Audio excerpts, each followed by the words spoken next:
السلام علیکم ورحمۃ اللہ تعالی وبرکاتہ۔ نحمده ونصلي ونسلم على رسوله الكريم، اما بعد فاعوذ بالله من الشيطان الرجيم، بسم الله الرحمن الرحيم۔ ان الله وملائكته يصلون على النبي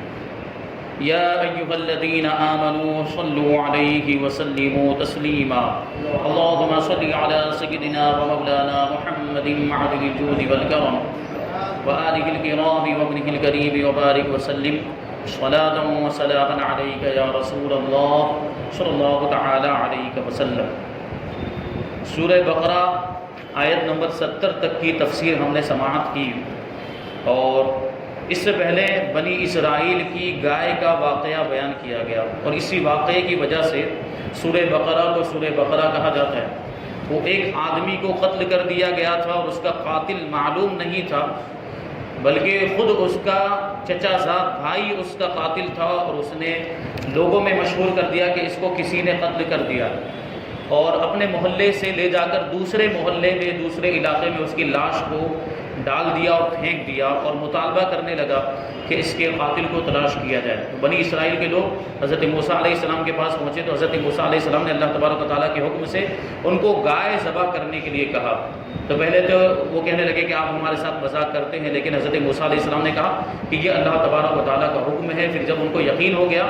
کہ یہ عزم مصمم ہے، یہ مذاق نہیں ہے، یہ سنجیدگی کے ساتھ ارشاد فرماتے ہیں، تو پھر وہ گائے ذبح کرنے کے لیے تیار ہوئے۔ لیکن اس سے پہلے انہوں نے طرح طرح کے سوالات کیے گائے کے بارے میں۔ پہلے پوچھا کہ وہ گائے کیسی ہونی چاہیے، اس کی عمر کتنی ہونی چاہیے، پھر اس کے رنگ کے بارے میں پوچھا، یہ سارے سوالات کیے، اور آخرکار ان سارے سوالوں کے جواب ان کو حضرت موسیٰ علیہ السلام نے دیے۔ اس کے بعد آخر میں انہوں نے ایک اور سوال کیا کہ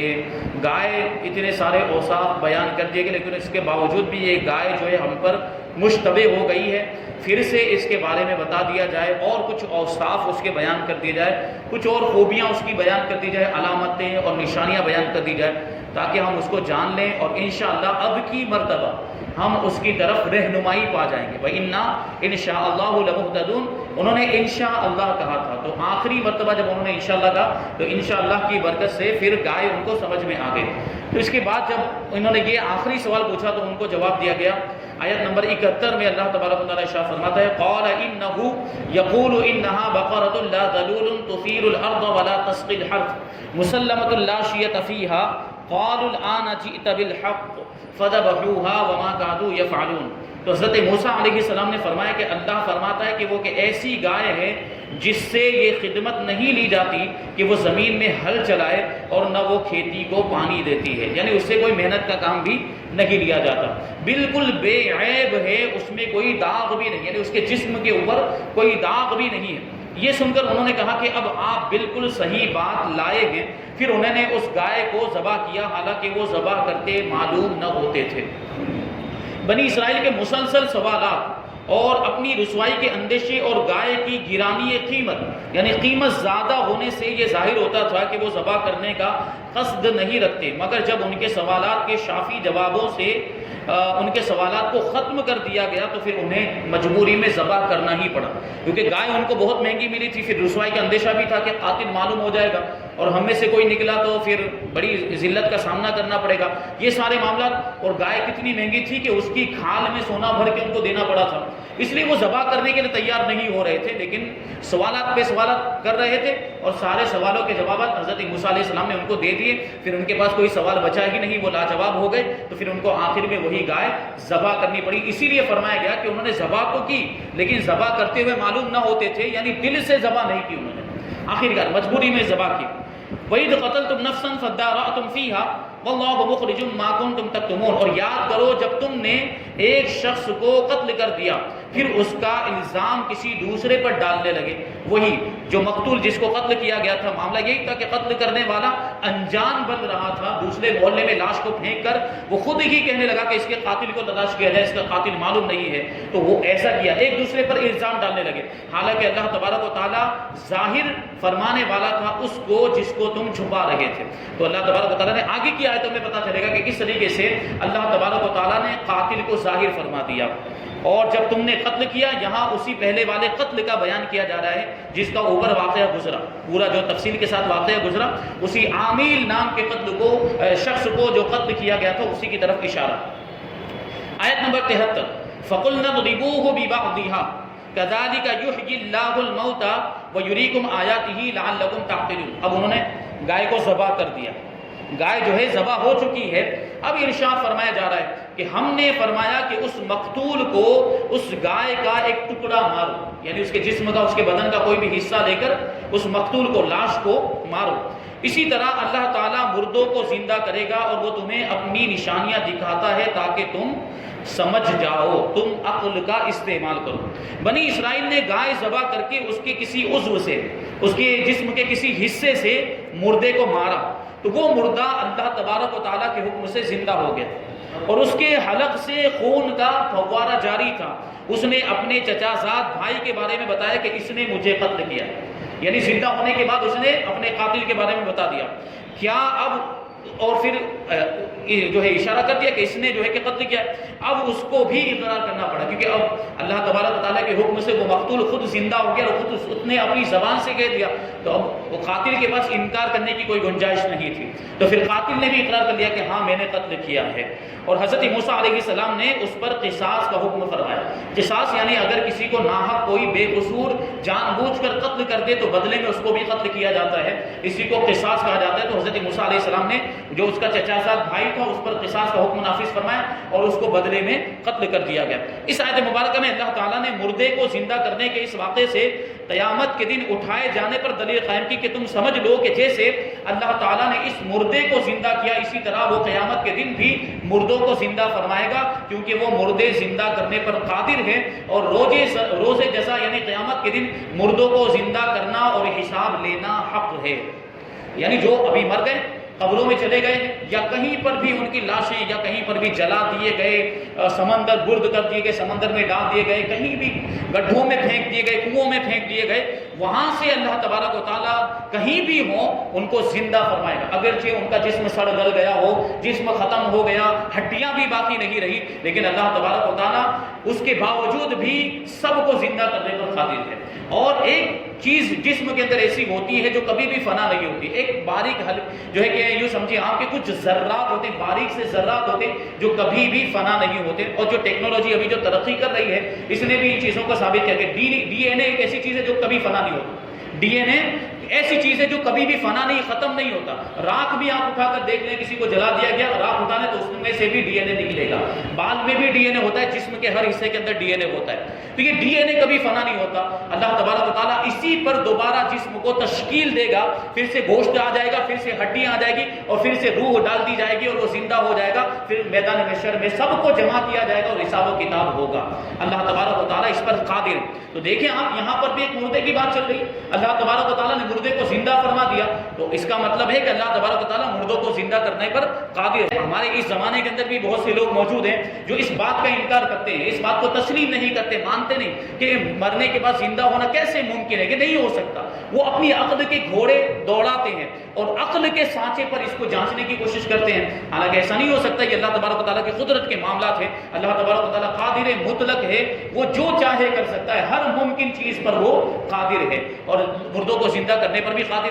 پھر یہ بھی سوچیں آپ کہ اللہ تبارک و تعالیٰ نے ہم کو پیدا کیا جبکہ ہم اس سے پہلے کچھ بھی نہیں تھے، ہمارا وجود ہی نہیں تھا۔ جب ہم کچھ نہیں تھے، ہم کو معدوم سے موجود بنایا، تو ہم مرنے کے بعد تو کچھ نہ کچھ باقی رہیں گے، یعنی ایک بار ہم زندہ ہو چکے ہیں، ایک بار ہم وجود میں آ چکے ہیں، پھر ہم پر موت طاری ہوئی، تو یہ تو اس سے زیادہ آسان ہوا، یعنی از سر نو پیدا کرنے سے دوبارہ زندہ کرنا یہ اور زیادہ آسان ہے۔ تو اللہ تبارک و تعالیٰ از سر نو پیدا کرنے پر جب قادر ہے تو دوبارہ زندہ کرنے پر بدرجہ اولا قادر ہے۔ تو یہ اس میں دلیل ہے بعض بعد الموت پر، مرنے کے بعد زندہ ہونے پر دلیل، یہ ہمارا بنیادی عقیدہ۔ ایمان مفصل جو ہم پڑھتے ہیں، آمنت باللہ و ملائکتہ و کتبہ و رسلہ والیوم الآخر والقدر خیرہ و شرہ من اللہ تعالی والبعث بعد الموت، یہ جو ہم پڑھتے ہیں، یہ والبعث، میں ایمان لایا اللہ پر، اس کے فرشتوں پر، اس کی کتابوں پر، اس کے رسولوں پر، یہ ساری چیزیں، اور تقدیر پر، اچھی بری تقدیر پر، پھر ساتھ میں آخر میں ہم یہ بھی کہتے ہیں اور موت کے بعد زندہ ہونے پر بھی ایمان لائے۔ یہ ہمارے ایمان کا ایک حصہ ہے۔ اور یہ قرآن مجید سے بھی ثابت ہے اور احادیث سے بھی ثابت ہے، موت کے بعد زندہ ہونا۔ یہ غیر مسلم اس کو نہیں مانتے، دوسری قوم کے لوگ نہیں مانتے، لیکن یہ ہمارا بنیادی عقیدہ ہے۔ تو اسی سے ثابت ہو گیا، اسی سے بہت ساری چیزیں ثابت ہو رہی۔ اب اس سے یہ بھی ثابت ہوا کہ جنم والا جو عقیدہ ہے یہ غلط، 7 جنم جو مانتے ہیں غیر مسلم، ایک جنم کے بعد دوسرا جنم، اس طریقے سے انسان کے 7 جنم ہوتے، یہ عقیدہ اسلام کے خلاف ہے، بلکہ اس کو کفری عقیدہ فرمایا گیا کہ اگر کوئی ایسا عقیدہ رکھتا ہے وہ کافر ہو جائے گا، کیونکہ یہ اسلام کے بنیادی عقائد کے خلاف ہے۔ کیونکہ اسلام کے اندر بعد موت، انسان ایک بار زندہ ہوتا ہے، موجود وجود میں آتا ہے، پھر مر جاتا ہے، پھر قیامت کے دن زندہ کیا جائے گا، اس کو دوبارہ اٹھایا جائے گا۔ یہ 7 جنم جیسی کوئی چیز نہیں ہوتی۔ پھر ایک اور چیز ان کے اندر ہوتی ہے، وہ یہ مانتے ہیں کہ انسان کی روح جو ہے کہ بھٹکتی ہے، پھر دوسرے جسموں کے اندر جاتی، یہ بھی عقیدہ اسلام کے خلاف ہے۔ آگے اللہ تبارک و تعالیٰ ارشاد فرماتا ہے، جب یہ پورا واقعہ بیان کیا، گائے کا واقعہ بیان کیا، تو اس کے بعد کیا ہوا؟ ثم قست قلوبکم من بعد ذلک فہی کالحجارۃ او اشد قسوہ۔ اتنی بڑی نشانی ان لوگوں نے دیکھی، بنی اسرائیل کے لوگوں نے، یہودیوں نے۔ وَإِنَّ مِنَ الْحِجَارَةِ لَمَا يَتَفَجَّرُ مِنْهُ الْأَنْهَارُ وَإِنَّ مِنْهَا لَمَا يَشَّقَّقُ فَيَخْرُجُ مِنْهُ الْمَاءُ وَإِنَّ مِنْهَا لَمَا يَهْبِطُ مِنْ خَشْيَةِ اللَّهِ وَمَا اللَّهُ بِغَافِلٍ عَمَّا تَعْمَلُونَ۔ پھر اس کے بعد تمہارے دل سخت ہو گئے، تو وہ پتھروں کی طرح ہیں، یعنی دل پتھروں کی طرح ہو، بلکہ ان سے بھی زیادہ سخت، پتھروں سے بھی زیادہ سخت ہو گئے۔ اور پتھروں میں تو کچھ وہ پتھر ہوتے ہیں جن سے ندیاں بہہ نکلتی ہیں، اور کچھ وہ پتھر ہوتے ہیں کہ جب پھٹ جاتے ہیں تو ان سے پانی نکلتا ہے، پانی کے چشمے نکلتے ہیں۔ اور کچھ پتھر تو وہ ہوتے ہیں جو اللہ کے ڈر سے اوپر سے نیچے گر پڑتے ہیں، اور اللہ تعالیٰ تمہارے اعمال سے ہرگز بے خبر نہیں ہے۔ اب یہاں پر دیکھیں، اس آیت کی تفسیر، 2 تفسیریں بیان کی گئی۔ ایک تفسیر یہ ہے کہ حضور پرنو صلی اللہ علیہ وسلم کے زمانے میں موجود یہودیوں کو مخاطب کر کے فرمایا، حضور کے زمانے میں جو یہودی موجود تھے ان سے فرمایا جا رہا ہے کہ اپنے آبا و اجداد کے عبرت انگیز واقعات سننے کے بعد تمہارے دل حق بات کو قبول کرنے کے معاملے میں سخت ہو گئے۔ عبرت کے طور پر یہ بنی اسرائیل کے واقعات قرآن مجید کے اندر نازل کیے، اور ان کو رسول اللہ صلی اللہ علیہ وسلم نے سنایا بھی، یہ سارے واقعات سنائے، اور ان کو پہلے سے بھی کتنے واقعات معلوم تھے، جو ان کے علماء تھے، جو اپنی کتابوں کے اندر وہ سب واقعات پڑھتے آئے تھے، لیکن اس کے باوجود قبول نہیں کرتے تھے، اور سننے کے باوجود بھی عمل نہیں کرتے۔ حق تو یہ تھا کہ اپنے باطل مذہب کو چھوڑ کر رسول اللہ کے دین کو اپنا لیتے، یا یہودیت کو چھوڑ کر حضور صلی اللہ علیہ وسلم کے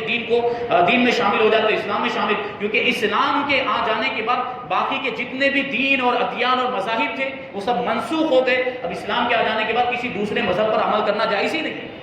یہ اللہ تبارک تعالیٰ نے ارشاد فرما دیا، یا ایھا الذین آمنوا ادخلوا فی السلم کافہ، اے ایمان والو اسلام میں پورے طور پر داخل ہو جاؤ، یعنی کسی دوسرے مذہب پر عمل کرنے کی اجازت نہیں۔ تو اگرچہ حضرت موسیٰ علیہ السلام کا مذہب وہ سچا مذہب تھا، حضرت عیسیٰ علیہ السلام کا جو مذہب تھا وہ سچا مذہب تھا، لیکن اب اس پر بھی عمل کرنے کی اجازت نہیں۔ ابھی کوئی یہ کہے کہ وہ سچا مذہب تھا تو اس پر عمل کرنا چاہیے، حضرت عیسیٰ علیہ السلام کا، حضرت موسیٰ علیہ السلام کا، تو جواب یہ ہے کہ اسلام کے آنے کے بعد اب سارے مذاہب منسوخ ہو گئے، اگرچہ وہ آسمانی مذہب تھے، اگرچہ وہ حق مذاہب تھے، حق شریعت تھی، لیکن اب ان پر عمل کرنا جائز نہیں۔ اب کسی پر عمل کیا جائے گا تو وہ اسلام ہے، اور اسلام ہی برحق مذہب۔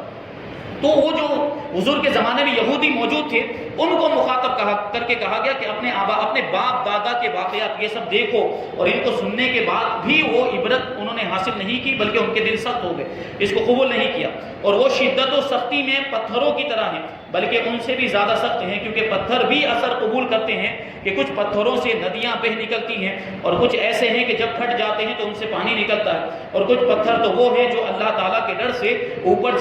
سے نیچے گر پڑتے ہیں، جبکہ تمہارے دل اطاعت کے لیے جھکتے ہیں، نہ نرم ہوتے ہیں، نہ اللہ تعالیٰ سے ڈرتے ہیں، نہ ہی وہ کام کرتے ہیں جس کا انہیں حکم دیا جاتا ہے۔ اور یاد رکھو کہ اللہ تعالیٰ تمہارے اعمال سے ہرگز بے خبر نہیں، بلکہ وہ تمہیں ایک خاص وقت تک کے لیے مہلت دے رہا ہے۔ یہ جو کفار اور دوسرے مشرکین وغیرہ کے معاملات ہوتے ہیں، یہ اللہ تبارک و تعالیٰ ان کو مہلت دیتا ہے۔ بعض اوقات ہم دیکھتے ہیں کہ بڑی نعمتوں میں ہوتے ہیں، بڑے مالدار ہیں، دنیا کی ساری چیزیں میسر ہیں، یہ ان کو اللہ تبارک و تعالیٰ کی طرف سے ڈھیل ملتی ہے، ان کو مہلت مل رہی ہے، قیامت کے دن ان کا سخت مواخذہ ہوگا، سخت حساب ہوگا، اور سخت عذاب میں مبتلا کیے جائیں گے۔ یہ ایک تفسیر ہے، یعنی یہ تفسیر، اس تفسیر کے مطابق یہ آیت کریمہ اس سے خطاب ہے حضور کے زمانے کے جو یہودی تھے، حضور کے زمانے میں جو یہودی موجود تھے ان سے۔ اور دوسری تفسیر یہ ہے کہ اس آیت میں بنی اسرائیل کے وہ لوگ مراد ہیں جو حضرت موسیٰ علیہ السلام کے زمانے میں موجود تھے، ان کے بارے میں فرمایا گیا کہ بڑی بڑی نشانیاں اور حضرت موسیٰ علیہ السلام کے معجزات دیکھ کر بھی انہوں نے عبرت حاصل نہیں کی، اور ان کے دل پتھروں کی طرح سخت ہو گئے، بلکہ پتھروں سے بھی زیادہ سخت ہو گئے، کیونکہ پتھر بھی اثر قبول کرتے ہیں کہ ان میں سے کسی سے ندی بہ نکلتی ہے، کوئی پتھر پھٹ جاتا ہے تو اس میں سے چشمے جاری ہو جاتے ہیں، اور کوئی پتھر ایسا ہوتا ہے جو خوف الہی کی وجہ سے اوپر سے نیچے گر جاتا ہے، جیسے اللہ تعالیٰ کو منظور ہوتا ہے۔ لیکن انسان جسے بے پناہ ادراک و شعور دیا گیا، انسان کو عقل دی گئی، پتھر تو بے جان ہے، پتھر میں عقل نہیں ہوتی اور پتھر کو شعور اور ادراک نہیں ہوتا، لیکن اس کے باوجود پتھر میں بھی خدا کا خوف ہوتا ہے۔ لیکن انسان اتنا شعور رکھنے کے باوجود، علم ہونے کے باوجود، عقل ہونے کے باوجود، اور حواس قوی اللہ تبارک و تعالیٰ نے اس کو عطا کیے، حواس ہم کے ہم چیزوں کو محسوس کر سکتے ہیں، ہم چیزوں کو دیکھ سکتے ہیں، ہم چیزوں کو سونگھ سکتے ہیں، ہم چکھ کر معلوم کر سکتے ہیں، چھو کر معلوم کر سکتے ہیں، یہ حواس اللہ تبارک و تعالیٰ نے ہمیں عطا کی۔ انسان کو عقل کامل عطا کی، دلائل بھی ظاہر ہیں، اللہ تبارک و تعالیٰ نے دلائل قدرت، پوری دنیا کے اندر اس کی قدرت کے دلائل موجود، عبرت و نصیحت کے مواقع بھی موجود ہیں، لیکن پھر بھی اللہ تعالیٰ کی اطاعت و بندگی کی طرف انسان نہیں آتا۔ یہ اس وجہ سے فرمایا گیا کہ پتھروں سے بھی زیادہ اس کے دل سخت ہو گئے۔ اس سے معلوم ہوا کہ دل کی سختی بہت خطرناک چیز ہے۔ اللہ تعالیٰ ارشاد فرماتا ہے افمن شرح اللہ صدرہ للاسلام فهو على نور من ربه فویل للقاسیة قلوبهم من ذکر اللہ اولئک فی ضلال مبین۔ تو کیا وہ جس کا سینہ اللہ تعالیٰ نے اسلام کے لیے کھول دیا تو وہ اپنے رب کی طرف سے نور پر ہے، اس جیسا ہو جائے گا جو سنگ دل ہے، یعنی اس کا دل سخت ہو گیا۔ تو خرابی ہے ان کے لیے جن کے دل اللہ کے ذکر کی طرف سے سخت ہو گئے ہیں، وہ کھلی ہوئی گمراہی کے اندر ہے۔ یعنی جو ہدایت یافتہ لوگ ہیں، جن کے سینوں کو اللہ تبارک و تعالیٰ نے اسلام کے لیے کھول دیا، اور وہ لوگ جن کے دل سخت ہو گئے کہ پھر وہ حق کو قبول نہیں کرتے، یہ دونوں برابر نہیں ہو سکتے۔ ظاہر سی بات ہے، زمین و آسمان کا فرق ہے۔ حضرت عبداللہ ابن عمر رضی اللہ تعالیٰ عنہما سے روایت ہے، حضور اقدس صلی اللہ علیہ وسلم نے ارشاد فرمایا اللہ تعالیٰ کے ذکر کے علاوہ زیادہ کلام نہ کیا کرو، کیونکہ اللہ تعالیٰ کے ذکر کے علاوہ کلام کی کثرت دل کو سخت بنا دیتی ہے، اور لوگوں میں اللہ تعالیٰ سے سب سے زیادہ دور وہ شخص ہوتا ہے جس کا دل سخت ہو۔ تو جس کا دل سخت ہو جائے گا تو ظاہر سی بات ہے وہ حق بات کو سنے گا نہیں، سنے گا تو پھر اس کو قبول نہیں کرے گا، اس پر عمل نہیں کرے گا۔ یہ ساری باتیں ہوتی ہیں دل کی سختی کی وجہ سے۔ آگے اللہ تبارک و تعالیٰ ارشاد فرماتا ہے افتطمعون ان یؤمنوا لکم وقد کان فریق منہم یسمعون کلام اللہ ثم یحرفونہ من بعد ما عقلوہ وہم یعلمون۔ تو اے مسلمانوں، کیا تم یہ امید رکھتے ہو کہ یہ تمہاری وجہ سے ایمان لے آئیں گے؟ یعنی یہودیوں کے تعلق سے مسلمانوں سے ارشاد فرمایا جاتا ہے کہ کیا تم ان کے تعلق سے یہ خواہش رکھتے ہو، یہودیوں کے تعلق سے، کہ وہ تمہارے کہنے پر ایمان لے آئیں گے؟ حالانکہ ان میں ایک گروہ وہ تھا کہ وہ اللہ کا کلام سنتے تھے اور پھر اسے سمجھ لینے کے باوجود جان بوجھ کر اسے بدل دیا کرتے تھے، اپنی خواہش کے مطابق تبدیلی کر دیا کرتے، توریت میں تبدیلی کر دی۔ اور انجیل وغیرہ آج ہم دیکھتے ہیں تو انجیل اور توریت اس حالت میں موجود نہیں ہے جس حالت میں وہ نازل ہوئی تھی۔ اپنی مرضی کے مطابق جو احکام ان کو سخت لگے کہ اس پر عمل نہیں کر سکتے، اس کو بدل دیا اور اپنی مرضی کے مطابق اس میں باتیں جو ہے کہ شامل کر دی اور اس میں اس طرح سے تحریف اور تبدیلی کر دی۔ یہ توریت اور انجیل آج جو موجود جس کو بائبل کہا جاتا ہے، یہ جو کچھ بھی اس کا نام دیا گیا ہو، یہ تبدیل شدہ ہے، یہ اس حالت میں موجود نہیں ہے وہ جس حالت میں نازل ہوئی۔ لیکن قرآن پاک کا یہ معجزہ ہے کہ قرآن پاک جس حالت میں 1450 سال پہلے نازل ہوا تھا آج بھی اسی حالت میں موجود ہے، کیونکہ اس کی حفاظت کی ذمہ داری خود اللہ تبارک و تعالیٰ نے لی ہے۔ انا نحن نزلنا الذکر وانا لہ لحافظون، کہ بے شک ہم نے ہی ذکر کو یعنی قرآن کو نازل کیا اور بے شک ہم ضرور اس کی حفاظت کرنے والے۔ تو جس کی حفاظت کی ذمہ داری اللہ تبارک و تعالیٰ نے لے لی ہو تو پھر اسے کوئی بھی نقصان نہیں پہنچا سکتا۔ تو یہ ہمارا قرآن ہے، یہ ایسی کتاب، ایسی عظمت والی کتاب ہے جس میں کوئی تبدیلی نہیں ہو سکتی۔ تو یہ دیکھیں جان بوجھ کر اس میں تبدیلی کر دیتے تھے اگلی کتابوں کے۔ انصار صحابہ کرام، مدینہ منورہ کے جو صحابہ کرام تھے، ان کو اس بات کی بہت زیادہ خواہش اور امید تھی کہ یہودی اسلام قبول کر لیں، کیونکہ وہ یہودیوں کے حلیف تھے، یہودیوں کے ساتھ ان کا ایگریمنٹ ہوا تھا اور ان کے پڑوسی بھی تھے۔ مدینہ منورہ کے اطراف میں بنو قریظہ اور بنو نذیر، یہ یہودیوں کے دو قبیلے آباد تھے۔ اس پر اللہ تعالیٰ نے ارشاد فرمایا کہ اے مسلمانوں، کیا تم یہ امید رکھتے ہو کہ یہ یہودی تمہارا یقین کر لیں گے یا تمہاری تبلیغ کی وجہ سے ایمان لے آئیں گے؟ حالانکہ ان میں ایک گروہ وہ تھا جو صرف علماء پر مشتمل تھا، یہودیوں کے علماء، یہودیوں کے عالم، وہ اللہ تعالیٰ کا کلام یعنی توریت سنتے تھے، پھر اسے سمجھ لینے کے بعد جان بوجھ کر اس میں تبدیلی کر دیا کرتے تھے، اس کو بدل دیتے تھے اپنی مرضی کے مطابق۔ اسی طرح ان یہودیوں نے بھی توریت میں تحریف کی، یعنی حضور کے زمانے میں جو یہودی موجود تھے انہوں نے بھی تحریف کی اور تبدیلی کی، اور رسول کریم صلی اللہ علیہ وسلم کی نعت کو، آپ کی صفات کو بدل دیا۔ توریت کے اندر جو حضور کے اوصاف بیان کیے گئے تھے، حضور کی نشانیاں اور حضور کے تشریف لانے کی علامتیں بیان کی گئی تھی، ان سب چیزوں کو بدل دیا۔ اور تو ایسے لوگ کہاں ایمان لائیں گے، یعنی ان کے ایمان کی امید نہیں، لہٰذا تم ان کے ایمان کی امید نہ رکھو۔ یہ لوگ یعنی اس زمانے کے یہودی اور حضرت موسیٰ کے زمانے کے یہودی دونوں برابر ہیں کہ وہ بھی تبدیلی کیا کرتے تھے اور انہوں نے بھی تبدیلی کی کہ رسول اللہ صلی اللہ علیہ وسلم کے اوصاف کو اور آپ کے تعلق سے جو آیتیں توریت کے اندر تھی ان کو بدل دیا، ان کو تبدیل کر دیا۔ اس سے معلوم ہوا کہ عالم کا بگڑنا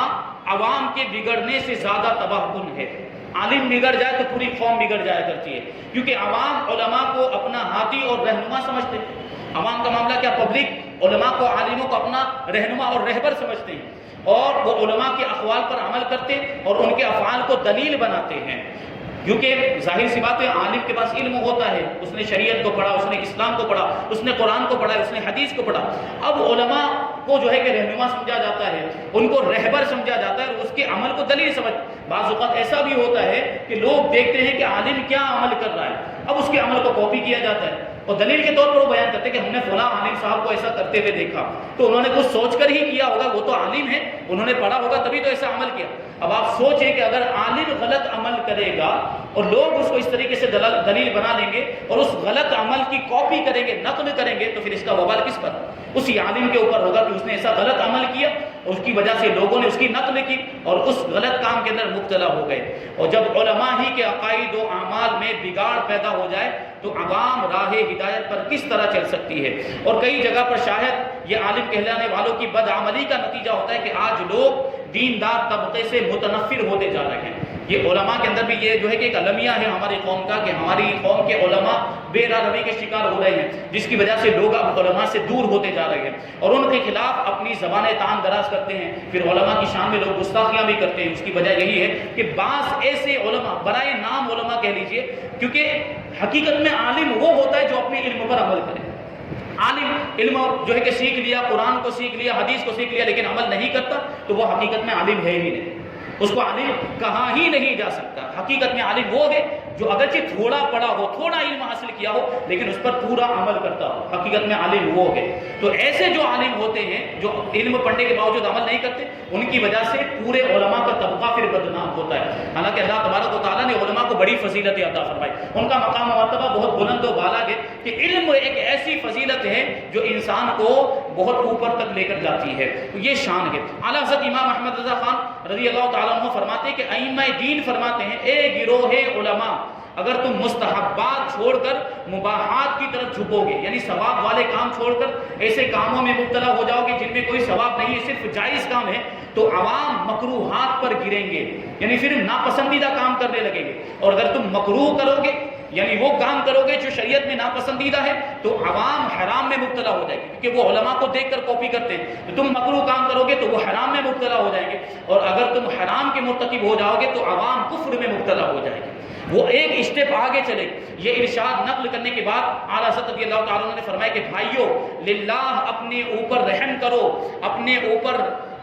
رحم نہ کرو گے تو امت مصطفیٰ صلی اللہ علیہ وسلم پر رحم کرو۔ چرواہے کہلاتے ہو، بھیڑیے نہ بنو، کیونکہ چرواہے کا کام کیا ہوتا ہے؟ جانوروں کی وہ رہنمائی کرتا ہے، جانوروں کو صحیح منزل پر لے کر جاتا ہے، صحیح ٹھکانے پر لے کر جاتا ہے۔ اور بھیڑیے کا کام کیا ہوتا ہے کہ بھیڑیا ان کا شکار کرتا ہے، بکریوں کا شکار کرتا ہے، جانوروں کا شکار کرتا ہے۔ تو علماء کو اللہ تبارک و تعالیٰ نے چرواہا بنایا، رہنمائی کا کام کرنے کے لیے جو ہے کہ ان کو عالم بنا، ان کو علم عطا فرمائے، تو ان کو یہ کام کرنا چاہیے، بھیڑیے والا کام نہیں کرنا چاہیے۔ اللہ تبارک و تعالیٰ ہماری عوام کو بھی ہدایت عطا فرمائے اور ہمارے علماء کو بھی ہدایت عطا فرمائے۔ آیت نمبر 75 اور اب انشاءاللہ آیت نمبر 76 اور 77 کی تفسیر آئندہ ہفتے بیان ہوگی۔ اللہ تبارک و تعالیٰ جو کچھ بھی بیان ہو اس پر ہم سب کو عمل کرنے کی توفیق عطا فرمائے۔ وما علینا الا البلاغ۔ السلام علیکم۔